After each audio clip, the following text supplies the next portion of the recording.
The first week of Indy practice saw the sport's two dominant teams showcase their talent. Sunday, defending Indy 500 champion Dan Wheldon became the first driver to clock a lap at better than 228 miles per hour. Just below target Ganassi on the speed charts is Team Penske, led by Sam Hornish Jr. at 228.2 miles per hour. But with the speeds came the rains. Wet weather postponing not one but both days of Indy pole qualifying, and that means a run for the pole will have to wait.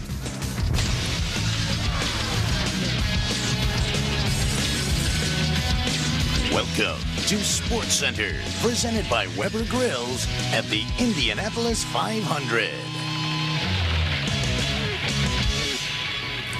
We welcome you back to our continuing coverage of Sports Center here at the Indianapolis 500, along with IndyCar expert Scott Goodyear. I'm Jerry Punch. Well, for the first time since 1983, pole qualifying weekend here at the Brickyard was completely washed out. So here now is the revised schedule for Indy qualifying. Weather permitting, pole qualifying for the Indy 500 takes place next Saturday. The full field, yes, all 33, including the pole sitter, will be determined on Saturday. Bump day remains as scheduled on Sunday. The track will reopen this Wednesday for 3 consecutive days of IndyCar Series practice prior to the run for the pole on Saturday. So, how's the newly revised schedule being received down in Gasoline Alley? We surveyed some of the drivers. I think definitely going to help some teams that is still not up to speed yet, but it's the same for everyone. Actually, I just want to get over it, you know. It's not about like giving a chance. It's just about you're playing a lot with emotions. Everybody's getting ready. You're waking up in the morning like, okay, am I going to practice or not? So little things like that, it does play with your nerves. I don't think too much is going to change. You know, some guys might pick up on speed a little bit, but as much as, you know, just with straight out speed, I think everybody's got the cars here that they're going to run. I'm not really that worried about the qualifying. I don't think that no matter what we really do for the mechanical setup of the car, I don't think that we can match the Penske and Ganassi guys. We would have liked to be able to get everything done and not have to continue to think about who's going to be on the pole and all that good stuff. But it's a lot of different things that, you know, just played into that. And yeah, we're disappointed, and it'll be a couple more days of thinking about it. But on the other hand, you know, we're real comfortable. We know, you know, the speeds of the cars, and you know, people have to work on race up too. We're here to win the race, and you know, that'll probably be pretty much what we're working on. Well, Scott, they did get some practice in on Sunday before the rains came, and the no one surprise, Target Ganassi and Team Penske topped the speed charts. Dan Wheldon now the fastest speed of the month at 228.663 miles per hour. How much faster can he go? You know, Doc, I love it when it becomes pole day because every team comes up with some little thing on their car to make them go just a little bit faster. I don't think much is going to change, though. It'd definitely be a run between the Ganassi team and the Penske team, but look for speeds around that 228, 229 mile an hour mark if conditions are right. Low wind, cool temperatures, just the right conditions to go fast. Well, after Dan turned those quick laps, our Marlowe Clain caught up with him. Dan, what do you think of the decision to go ahead with qualifying next Saturday and not run it tomorrow? You know, my honest opinion is, as long as it was made with, you know, the best intention for the fans, I think it's a good thing. And probably with everybody being at work on Monday and Tuesday, everybody doesn't have the life of a driver, so I think probably the weekend is a good call. But it's just difficult for the teams because now we have to work on the race car and the qualifying car, and with the one engine that you're only allowed to use up until, I think, carb day, that management and tire management becomes super critical. With that being said, how do you guys divide up this week? I mean, now it's really only down to 4 days to work on your race setup.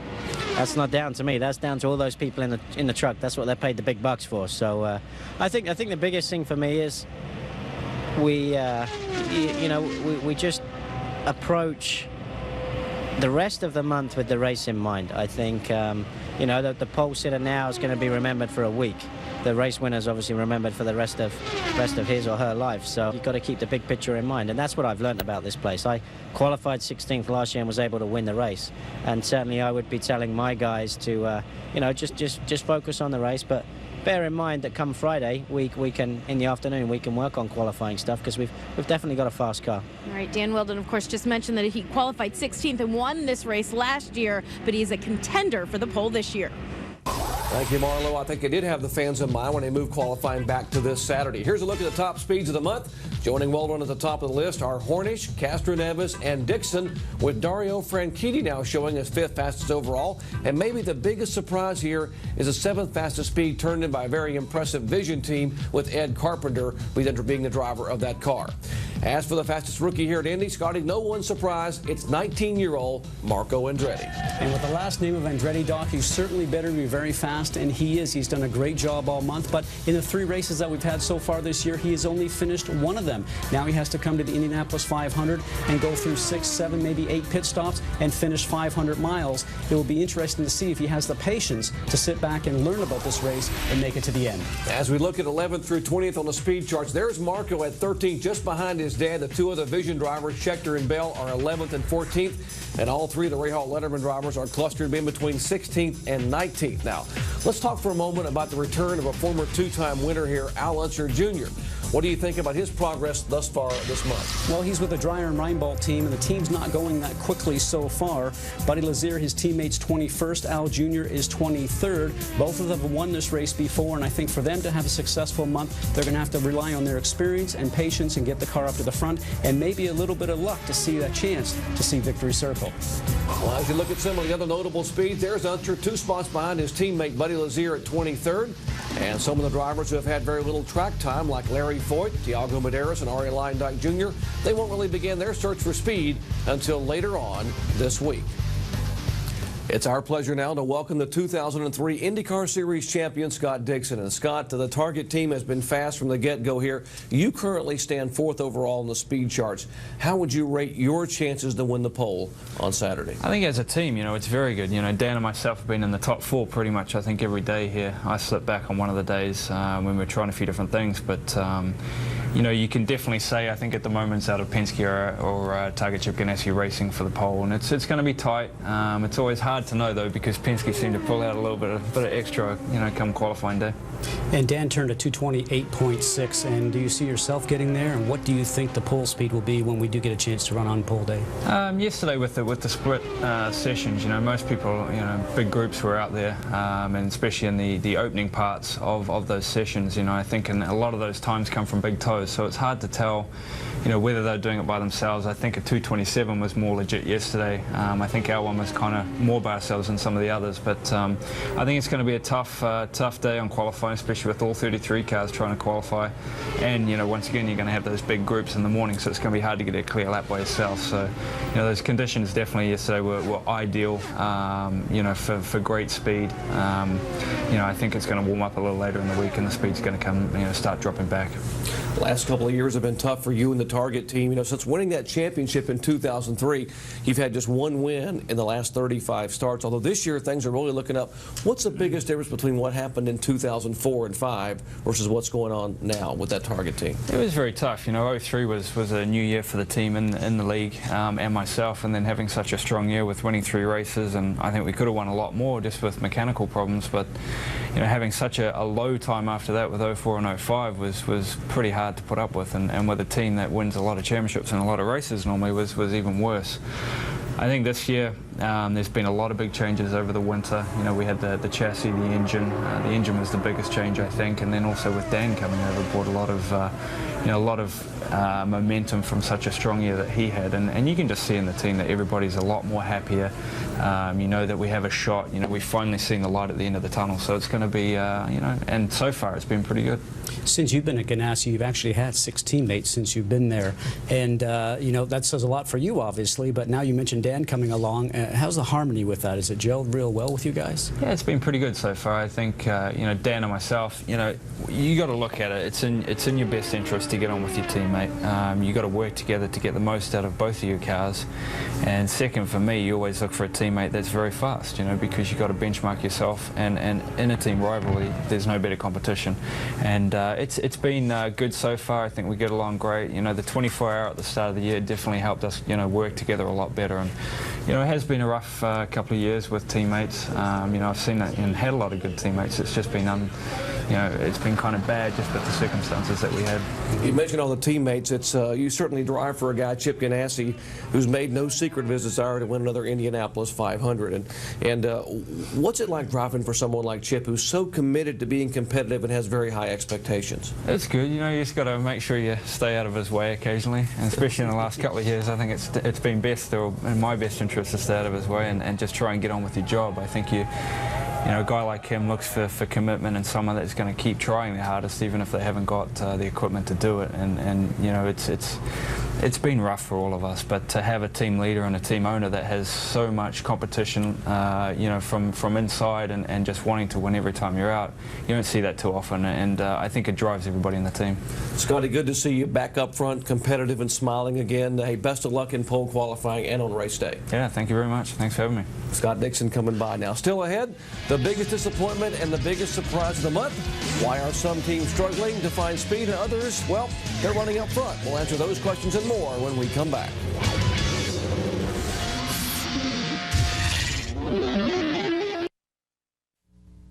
Sports Center, presented by Weber Grills at the Indianapolis 500. Brought to you by Weber, making the world a better place, one grill at a time. Last year, rookie sensation Danica Patrick had plenty of speed but limited experience. This year, it's just the opposite. Although Danica and her teammates have posted some gains in the speed category, they seem to be far short of where they had hoped to be entering the second week of practice. Well, I think that as a team here, all the cars, 15, 16, and 17, we need to find some more speed, and we need time to do that. Even in the testing that we've had over the last week, it really hasn't been that much. And when we got it, it was very much a scurry, stay out as long as you can until it rains. So we haven't had a single day of being able to change something, go back out, change something. We can't come back to the garage because we're afraid it's going to rain. So I hope we get some really dry, clear, sunny days in the next few here, and we can work on the race car. But all in all, I want more time because I want more speed. Scott, given their strength here a year ago, this lack of speed does seem to be a bit of a mystery. Why do you think they're struggling? Well, I think the big mystery might go around the Panos chassis, simply because a year or so ago, definitely the chassis they had, but right now a lot of people are questioning whether the car will go fast enough to be on the front row and be good enough in traffic throughout the race. The Dallara chassis seems like a better chassis in this era, and right now I'm sure Ray Hall Letterman are scratching their head over the use of the Panos chassis. Well, the good news is they still have plenty of time to get ready for qualifying coming up on Saturday. Now, one of the surprise stories of the month has to be Vision Racing. All three of their drivers have cracked the top 15, led by Ed Carpenter at over 225. Carpenter's teammate Tomas Scheckter is 11th quickest on the month, while teammate Townsend Bell clocks in at 14th. And now we are joined, it's our pleasure to be joined by Tomas Scheckter. And Thomas, you and your teammates have looked so impressive here in this first week of practice. You know, how do we explain this rapid rise in speed of all three of the Vision cars? Well, I think it's slowly but surely coming better. You know, Larry Curry at the head of the team has been working extremely hard, and I think that's one of the first things before I signed on. I said, you know, how serious are you guys? He goes, I'm not involved in racing to finish second. He wants to win races, and certainly they've changed the team around, especially where they were last year. They got a lot more people. I still think there's a lot more to come, but so far here in Indianapolis, it's a great start. And Thomas, in the first 2 years that you came here, you led more laps than anybody else in the race. I think like 148 laps. But in those 4 years you've been here, you've only finished one race so far. So what's going to be the key to finishing the race this year? I think it's the key for every race. I mean, in the Indy 500, there's so many different things, and that's why it's the Indy 500. It's one of the toughest races in the world, and you really got to put a combination of things together to win this race. And yes, I've led a lot of laps, but leading laps and leading the last lap is two big different things. And certainly we've got the speed on our side, and you know, every year I'm learning more and more and more, and hopefully we'll get a bit of luck on our side, and we've got the speed in the cars. Maybe we can put it together this year. And you have the speed because every driver has to be a little bit aggressive, and sometimes people said that you were maybe over-aggressive to get to the front. Have you sort of analyzed that and how you can change that to get to the end of this race? I'm still aggressive. It just needs to be controlled aggression and when it needs to come out. And I think when I first came from Europe, I really learned to drive a car in Europe 150% all the time. And that's how you had to do it. If you didn't drive like that, you wouldn't be winning races. And in oval racing, it's different because it can catch you out very quickly. It can get you into trouble. And I think one thing that I have learned is to get the car a little bit better to where I like it over longer runs, and also to be patient a little bit. Tomas, this year you joined a brand new team in Vision Racing with teammates Ed Carpenter and Townsend Bell. What's it like driving for Tony George, a man who owns this place and has such a huge passion for open wheel racing? It's great. I mean, Tony, obviously, with his passion, and he really wanted to get down to the roots, and be involved with the team. And I think he really loves it. He enjoys it. And I think the more the team and the better it's running, the more he's enjoying it. With Patrick Dempsey also on board, he's another great owner, and Laura. I think all of these guys are putting their heads together, and they want to win races, which is why I'm involved with the team. What could we see out of Vision Racing, you and your teammates, come Saturday? You guys got plenty of time, and you mentioned Larry Curry and the strength of the engineers there. How quick could you guys get? Could you be a contender? What number were we talking about? Could we be a contender? You know, you got to look at Ganassi's and Penske's and say they're a level ahead. If you just look at the way they fit the cars, the mirrors that Penske's got, that's why they're always covering stuff up. Roger does not come to this race to finish second, and they take him very seriously, and so does Chip. I think all other teams are a little bit behind. We would like to get in the mix with Andretti's. What would be great to get all 3 Vision cars in the top 11. I think we'll be extremely happy with that. You know, last week we got a chance to meet a very special friend of yours. Tell us about Indy. Oh, Indy, that's my dog, and he travels with me now and then, and he follows me everywhere, and it's great to have him around. Look at him. And he keeps me out of trouble a bit, keeps me safe in my motorhome. Well, maybe that's an omen. You got a dog that's very comfortable and very friendly for you. You've come here a couple of times and led a lot of laps. Maybe Indy will just be the omen that Thomas Scheckter needs to get his first win here at Indianapolis Motor Speedway. Thomas, thanks for coming by. Thank you. Thanks for having me. Still ahead, he won the pole last year at Indy, but this year Tony Kanaan still needs to find some extra speed if he hopes to contend for the top spot. We'll explore Andretti Green Racing's chances at the pole when we return.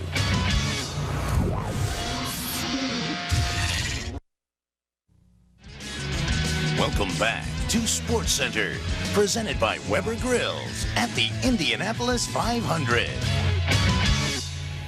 Well, right now it looks like the run for the pole could come down to a 2-team race between Target Chip Ganassi Racing and Team Penske. But don't count out the Andretti Green drivers just yet. With qualifying pushed back until next Saturday, the AGR team has some extra time to search for that extra speed. I haven't given up on the pole yet, but I mean, the pole doesn't mean everything. I've been on the pole before, and then I know how good it feels. So I will definitely work through the week, and for sure you can find something in your race setup that you can use in your qualifying, but that's not going to be my priority. But for sure, I mean, I'm not counting myself out of the front row. Trust me, I think we can do it. We're going to keep trying. I mean, we don't give up. So I'm not saying we can't do it, but I think there's more to come. I think hopefully we have a little more to gain than they do now, so we got some time to do it. These guys have a history of finding speed when they need it. How likely is it, Scotty, they can find enough to be contenders for the pole on Saturday? Well, the speed's going to come on Saturday in 2 different areas. Number 1, the chassis, improving it both mechanically and aerodynamically, make it go a little bit quicker, and the drivers to dig down deep to get a little bit more speed out on pole day.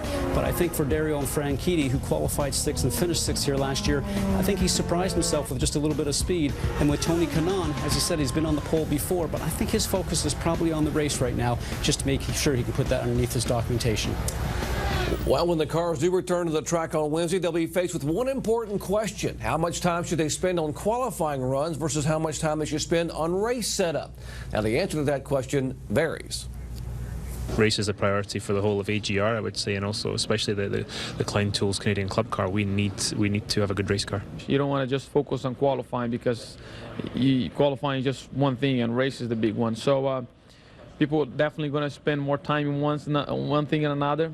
I think we do have a great plan, and we'll go for it. If you don't work on race setups, then you're really going to be in trouble come race day. So what will happen is a lot of guys will do race setup stuff and then have to convert the car all back to qualifying. So it complicates things a bit. If my choice, I would go for race, because it's what matters. If you have time to do only one thing, do the race. We're gonna do race qualifying for 2 days and then do qualifying stuff probably for the last day and just see where we end up. I think that's a great plan for us right now, and we have plenty of tires and plenty of miles on that motor, so we're gonna be good. We're real comfortable.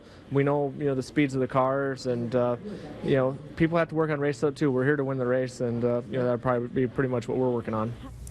Scotty, last year Dan Wheldon qualified 16th and won the Indy 500. So just how important is it for a team to work on qualifying setup versus race setup? Well, I think the big question here in the next couple of days is certainly going to be the situation of the rain, because Wednesday looks good, Thursday's a little bit iffy, and then again Friday is going to be questionable. So how much time do you dedicate towards qualifying setup and race setup? I think that's going to have to be something that's done internally in each individual team for their driver. Remember, Bryan Herta started 18th and finished 3rd. So you don't have to start up front to finish up there, as evidenced by what happened here a year ago. Still ahead, a son of a former champion returns to the track on Wednesday. Arie Jr. didn't qualify a year ago. What are his chances this year? We'll explore that and more when we come back.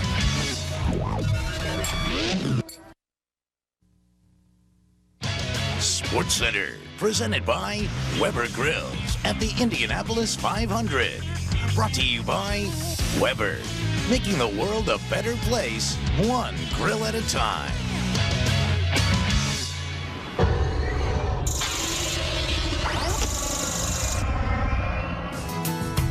In 1999, with just over a lap to go, Robbie Gordon saw his first Indianapolis 500 victory was well within reach. Unfortunately for Gordon, what he did not see was the gas tank approaching empty. He's out of fuel! He's out of fuel! Wow. Robbie Gordon is out of fuel! With Gordon forced to bid for a refuel, native Swede Kenny Breck takes the checkered flag in only his 3rd Indy start. What a special memory. Join us Tuesday at 5:30 p.m. Eastern as we salute 3 generations of Andrettis, from Mario to Michael to Marco. The Andretti family has left their mark on open wheel racing. Be here with us Tuesday at 5:30 Eastern time, where we salute one of the first families of open wheel. Well, when the track reopens for practice on Wednesday, Arie Luyendyk Jr. will be back at the Brickyard. He was the last driver bumped from the field a year ago. A week ago today, Luyendyk passed his rookie orientation test. But given his engine lease with Honda, he doesn't get to race or practice any speeds until this coming Wednesday. But he says that's really not a disadvantage. We can shoot for any position that we want when it comes to Saturday. So when we roll off the qualifying block, it's open for whatever. So the only disadvantage obviously is the amount of people on the racetrack next week. So hopefully we get 3 days of full running in. The weather does not look that great for Thursday and Friday, but hopefully Wednesday is a full day, and we can just develop the car and get some clean laps so we know exactly where we stand for Saturday.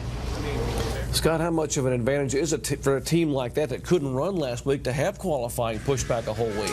Well, if you're fast enough, maybe it's an advantage if you have a shot at being in the top 11 if you weren't ready for the first week in a qualifying. But I have to tell you, I think it's going to be very difficult for Arie Jr. and everybody else as a second weekend qualifier on a busy racetrack on Saturday. We invite you to join us tomorrow. We're back at 5:30 Eastern Time, our Sports Center at the Indianapolis 500, our special show featuring the Andretti family. And, of course, the track open for practice at 12 noon on Wednesday as drivers prepare to do whatever it takes to find enough speed to win the pole for the Indianapolis 500.